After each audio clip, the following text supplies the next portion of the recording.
सात संगत जी, प्यार से कहना धन निरंकार जी। सात संगत जी, दासी आज आपके सामने एक बहुत पुराने समय की बात लेकर आई है कि बाबा जी ने एक फौजी को कैसे, प्यारे सात संगत जी, उठा दिया, कैसे जीवित कर दिया। प्यारे सात संगत जी, ऐसे ही प्यारे सात संगत जी, इस साखी में एक घटना है। प्यारी सात संगत जी, इसको पूरी जरूर सुने। प्यारी सात संगत जी, हम यदि पूरा सुनते हैं तभी प्यारी सात संगत जी हमें पता चलता है कि क्या कैसे हो सकता है, और तभी हमें प्यारी सात संगत जी पूरी कहानी का पता चलता है, पूरी बात का पता चलता है।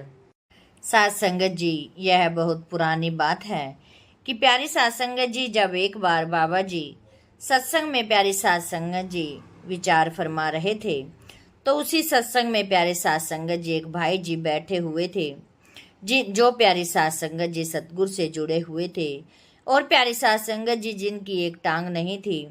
बाबा जी के सत्संग के बाद, विचार होने के बाद, वो महात्मा जी वैसाखी के सहारे खड़े हुए और बाबा जी से कुछ कहने की इजाज़त मांगी।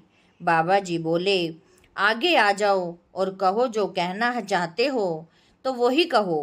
प्यारी सात संगत जी, वो महात्मा जी आगे आए और बोलने लगे कि बाबा जी, मैं एक फौजी था, और जब हमारा दुश्मन देश के साथ युद्ध चल रहा था तो मैं भी उस युद्ध में लड़ रहा था।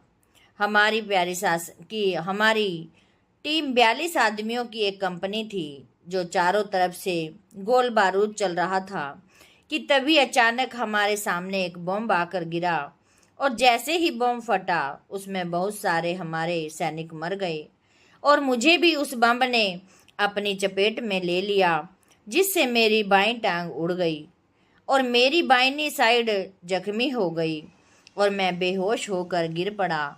उस बेहोशी की हालत में मैं क्या देखता हूँ कि मेरे सतगुरु, मेरे बाबा जी, आप खुद ही गाड़ी लेकर आ गए। आपने मुझे अपने कंधों पर उठाकर गाड़ी में बिठाया और नज़दीकी मिलिट्री अस्पताल में ले गए। मैंने खुद अपनी आंखों से देखा कि बाबा जी आप खुद ड्राइव कर कर आ रहे थे।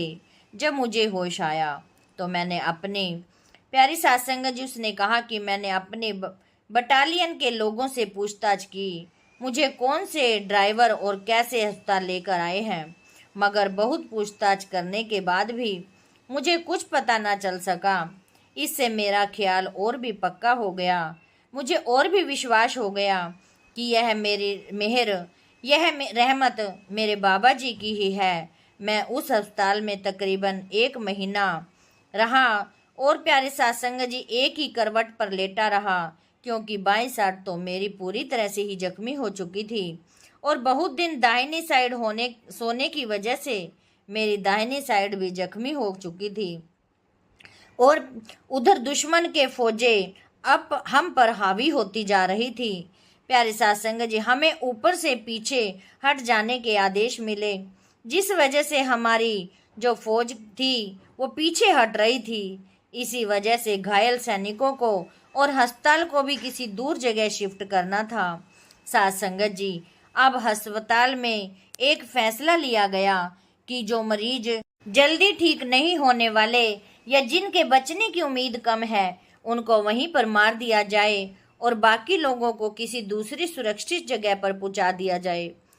उन लोगों ने मरने वाले लोगों की एक लिस्ट बनाई और मेरा नाम भी उस लिस्ट में शामिल कर दिया, क्योंकि मेरी दोनों साइडें जख्मी थी, और मुझे एक सैनिक ने आकर कहा कि सूचित किया कि आज तुमको मरने का इंजेक्शन दिया जाएगा। कुछ देर बाद जब डॉक्टर मेरे पास आया तो मैंने उनसे कितनी ही मिन्नतें की, मुझे छोड़ दो, मुझे जीना है, मुझे मरने का इंजेक्शन ना दो, मगर उन्होंने मेरी एक ना सुनी, और मुझे कुछ समय बाद पता लगा कि मुझे मरने का इंजेक्शन दे दिया, क्योंकि कुछ ही समय के बाद मुझे सब कुछ वहां पर काला काला दिखने लग गया।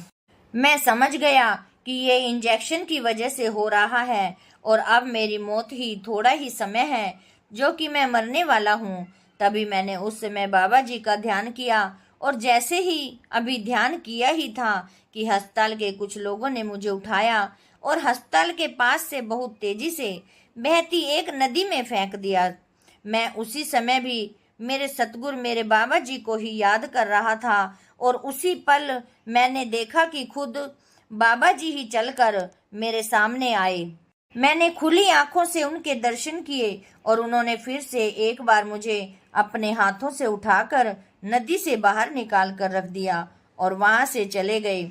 और उसी समय मेरी जो फौज की एक गाड़ी आई, उन्होंने मुझे नदी के किनारे पड़ा हुआ देखा और मुझे भी उसी गाड़ी में डालकर दूसरी सुरक्षित जगह पर शिफ्ट कर दिया। अब मैं बाबा जी की परम दया मेहर के साथ ठीक हो गया और लकड़ी की बैसाखी के सहारे चल फिर लेता हूँ। तभी बाबा जी बोले, भाई ये तू जो भी बता रहा है मुझे तो कुछ भी नहीं पता। मैं तो यहाँ संगत के साथ इतने समय से बैठा हुआ हूँ। अगर यकीन नहीं होता तो संगत से ही पूछ लें। कितने ही दिनों से मैं कहीं गया ही नहीं हूँ। और तभी उन महात्मा जी बोले कि बाबा जी मुझे सब पता है। जब आप बम फटा था तब भी मैंने अपने आपने ही मुझे आकर बचाया और जब मुझे नदी में फेंक दिया गया तब भी मैंने खुली आंखों से देखा कि आपने ही मुझे बचाया। और मैंने तो प्यारी साध संगत जी बाहर और अंदर दोनों में आपके ही दर्शन किए हैं। साध संगत जी इसी पर बाबा जी बोले, ये तो तू जान भाई कि इस बारे में मुझे तो कुछ नहीं पता कि अब ये तेरा विश्वास ही है। यदि तुम कहते हो बाबा जी अब मैं काम करने के लायक नहीं हूँ, अब मेरा कुछ काम बताओ। अब मैं शरीर अपाहिज हो चुका है और सरकार ने मुझे कोई खास बहादुरी का इनाम भी नहीं दिया और जो दिया उससे मेरा कुछ गुजारा भी नहीं हो सकता। मैं परिवार वाला हूँ। हे सतगुरु दीनदयाल, मेरे मालिक मुझ पे कृपा करो। तभी बाबा जी ने कहा, तू की फिक्र ना कर। जिस मालिक ने तेरे अंदर बाहर संभाल की है क्या वो अब तेरी संभाल नहीं करेगा? तुझे यकीन तो हो ही गया है कि बाबा जी ने तेरे को अपने सतगुरु ने निरंकार ने तेरे को संभाल किया है, तो चिंता मत कर, वो अब भी तेरी संभाल करेगा। तभी बाबा जी के जानने वाले एक सरकारी अफसर वहां बैठे हुए थे। बाबा जी ने उनकी तरफ इशारा करते हुए कहा कि आप महात्मा को अपने साथ लेकर अपने ऑफिस में जाओ। प्यारे साध संगत जी कमिश्नर साहब के पास जाओ और प्यारे साध संगत जी महात्मा की आप बीती सुना देना। साध संगत जी उनकी सिफारिश से उनका भला हो जाएगा। प्यारे साध संगत जी इतना कहकर बाबा जी सत्संग से उठ खड़े हुए और अपनी कोठी में चले गए। तो महात्मा जी ने बाबा जी की कोठी में जाकर बाबा जी के चरणों में नमस्कार किया, माथा टेका। वो बाबा जी के चरणों में लेट गया और कहा कि जी भर कर रोया और रो रो कर महात्मा जी ने बाबा जी के चरण चूम लिए, चरणों को भिगो दिया। तब बाबा जी ने कहा कि मालिक तेरे अंग संग है, तू परवाह ना कर। जब तूने आंखों से ही देखा है तो फिर तू क्यों घबराता है? मालिक तेरी संभाल करेगा, मालिक तेरी हर जगह अब रक्षा करेगा। साध संगत जी अपने सतगुरु अपने बाबा जी पर विश्वास रखो तो अपने आप हमारी प्यारी साध संगत जी संभाल करते हैं। तो उनको पता है कि अपने प्यारों की देखरेख और संभाल मैंने कैसे करनी है। जब भी कोई बुरा समय आए तो प्यारी साध संगत जी इस फौजी महात्मा जी की तरह ही अपने सतगुरु का ध्यान लगाना। तो प्यारी साध संगत जी अपने आप को हम देख लेंगे कि प्यारी साध संगत जी हमारी इसी के साथ ही हमारी जिंदगी बीतनी है। और प्यारी साध संगत जी हमें जैसे उन महात्मा जी ने बाबा जी पर अटूट विश्वास किया, हमें भी उतना ही विश्वास करना है। हम में यदि कोई परेशानी आती है तो एक सिमरन ही प्यारी साध संगत जी हमसे बन पाता है कि हम सिमरन किया करें और अपने सतगुरु को अपने पास पाया करें। साध संगत जी दासी इन लफ्जों से इजाजत चाहेगी। और प्यारी साध संगत जी दासी की कोई गलती हो गई हो, बोलने में कोई त्रुटि हो गई हो तो प्यारी साध संगत जी दासी को बख्श देना। और प्यारी साध संगत जी दासी के इस चैनल को सब्सक्राइब भी जरूर कर देना। साध संगत जी प्यार से कहना, धन निरंकार जी।